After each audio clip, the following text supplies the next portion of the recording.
ఎడారిలో సెలయేర్లు డిసెంబర్ 17. సమాధానకర్తయగు దేవుడే మిమ్మును సంపూర్ణముగా పరిశుద్ధపరచునుగాక.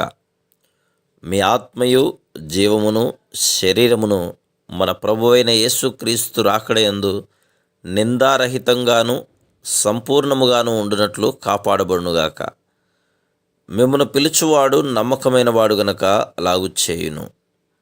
1 తెస్సలోనిక 5వ అధ్యాయము 23-24 వచనములు. పరిశుద్ధత లేకుండా ఎవడునూ దేవుని చూడలేడు అని ఎప్పటినుంచో నా అభిప్రాయం. నేను ఈ దారిలో నాతో పరిచయం ఉన్న వాళ్ళందరినీ ఇలానే చేయమని చెబుతూ ఉండేవాడిని. దాదాపు 10 ఏళ్ల తర్వాత అంతకుముందెన్నడూ లేనంత సూక్ష్మ దృష్టిని దేవుడు నాకు అనుగ్రహించి పరిశుద్ధతను పొందే మార్గాన్ని చూపించాడు. అదేమిటంటే దైవ కుమారుని మీద విశ్వాసం ఉంచడం. వెంటనే అందరికీ ప్రకటించాను, మనం పాపం నుండి విడిపించబడడం, పరిశుద్ధులు కావడం విశ్వాసం మూలంగానే.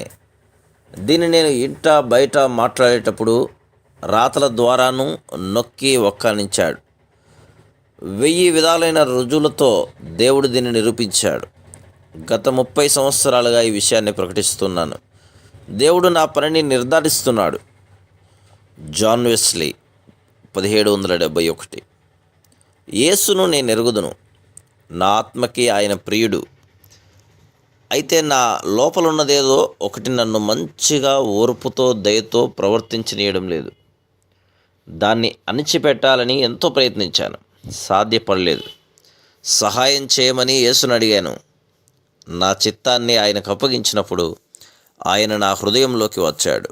నా ఓర్పుకి, మంచితనానికి, కరుణా స్వభావానికి అడ్డుపడేదాన్నంతటినీ తీసేశాడు. ఆ పైన ఆయన తలుపు మూసేశాడు.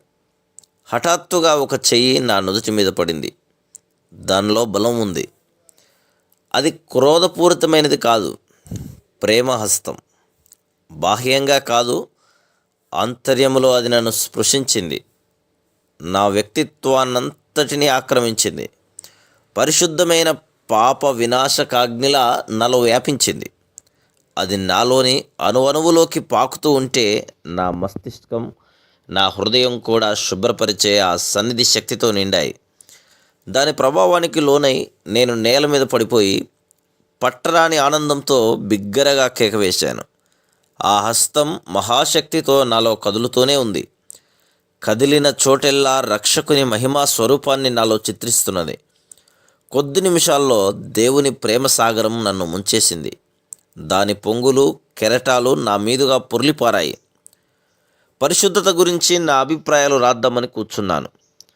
పరిశుద్ధత అంటే ఒక మధురమైన, ఆహ్లాదకరమైన, మృదు గంభీరమైన ఒక ప్రవృత్తి. అది మాటల్లో వర్ణించలేని పవిత్రతను, ప్రకాశాన్ని, శాంతిని, ఆత్మ సౌందర్యాన్ని తెస్తుంది. మనస్సుని దేవుని తోడుగా చేస్తుంది. దానిలో అన్ని రకాల పుష్పాలు, ఫలాలు చూపులకు ఇంపుగా గలిబిలి లేకుండా ప్రశాంతంగా జీవమిచ్చే సూర్యకాంతిలో ఓలలాడుతూ ఆ తోటలో ఉంటాయి. ఆపలేని ప్రేమధారలు అంతరంగంలో ప్రవహించాయి. ఆలోచన, అనుభూతి ఇప్పుడు ఎల్లప్పుడూ ప్రశాంతంగా ఉన్నాయి. పాపశక్తి నుండి విముక్తి, సంపూర్ణ విమోచన నాకున్నాయి. Praise the lord.